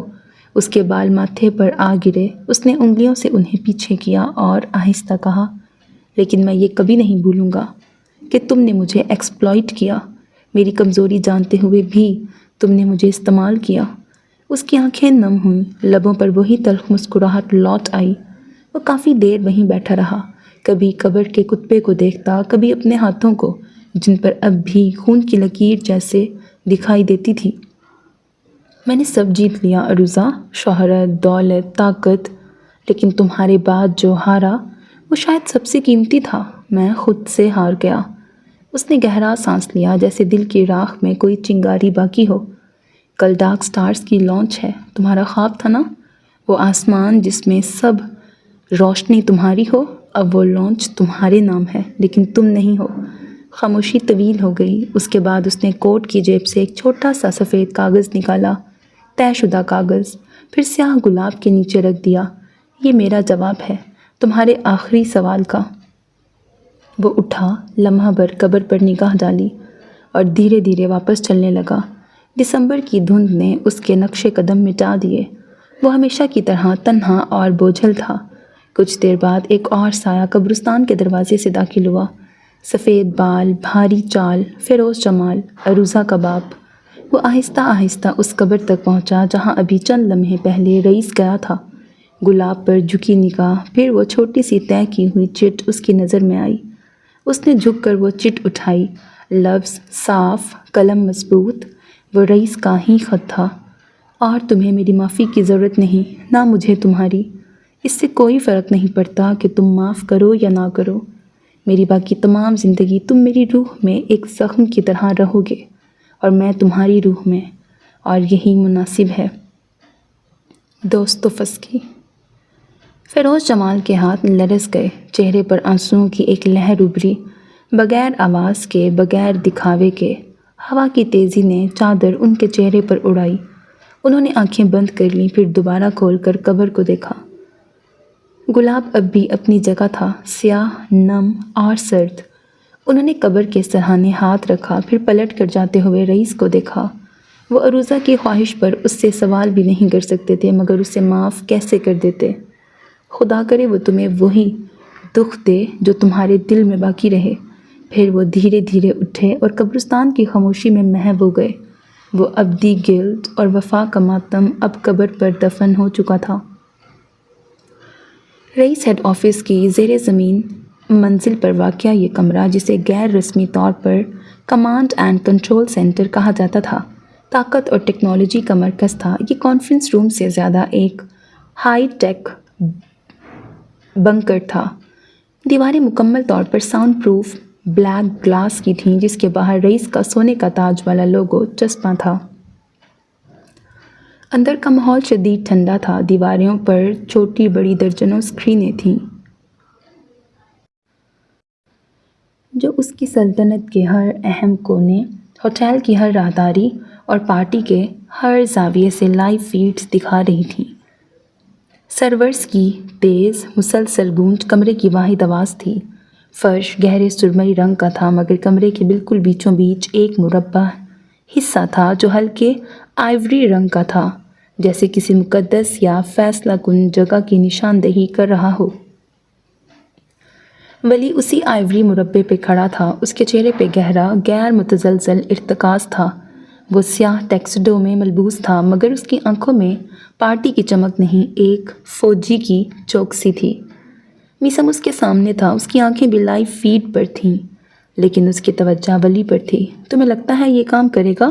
میسم نے نگاہیں ایک اسکرین سے ہٹاتے اسے دیکھا۔ ولی نے کوئی جواب نہیں دیا۔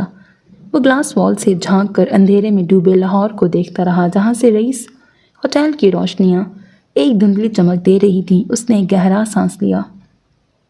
امید تو ہے، کیونکہ اگر یہ کام نہیں کیا تو ہم سب ہار جائیں گے۔ میں اپنا سب کچھ ہار جاؤں گا۔ ہم نے ہر سیکیورٹی پروٹوکول ڈبل چیک کیا ہے، ڈیوائسز، ریڈارز، ہر چیز۔ ہم نے ہر دروازہ بند کر دیا ہے۔ مینار کے پاس اندر آنے کا کوئی راستہ نہیں ہے۔ وہ مینار ہے، وہ دروازہ ڈھونڈتی نہیں، وہ دروازہ بناتی ہے۔ یہ ساری محنت بیکار ہو جائے گی اگر ہم اس کے اگلے قدم کو نہ سمجھ پائے۔ میسم اسے دیکھتا رہا، جو آج پہلے سے کہیں زیادہ گہرا، پراسرار اور سنجیدہ لگ رہا تھا۔ تمہیں کیسے پتہ چل جاتا ہے کہ اگلا انسان کیا سوچ رہا ہے یا وہ کیا کرنا چاہتا ہے؟ تمہاری چھٹی حس کافی تیز ہے، کیسے؟ ولی کے لب بھنج گئے۔ اس نے میسم کی طرف پلٹ کر دیکھا۔ اس سوال کا جواب اس کے لیے ایک کھلا زخم تھا۔ اس کی آواز دھیمی، سرگوشی جیسی تھی۔ میں نے زندگی کا ایک حصہ ہیلوسینیشنز کے شکار میں گزارا ہے میسم۔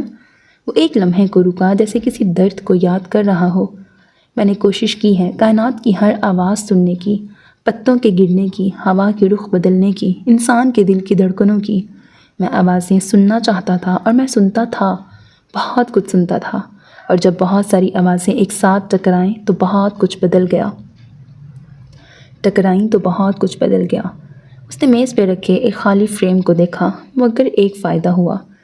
اس ہیجان میں نے یہ سیکھ لیا کہ آوازوں کے پیچھے کی خاموشی کو کیسے پڑھا جاتا ہے۔ خاموشی؟ میسم کی بھویں سکڑ گئیں۔ ان آوازوں سے میں نے اندازہ لگانا سیکھ لیا کہ اگلا شخص کیا کرے گا۔ میں اب بھی ہر چیز کی آواز سنتا ہوں، لیکن اب میں شور سے نہیں، اس خاموشی سے رہنمائی لیتا ہوں۔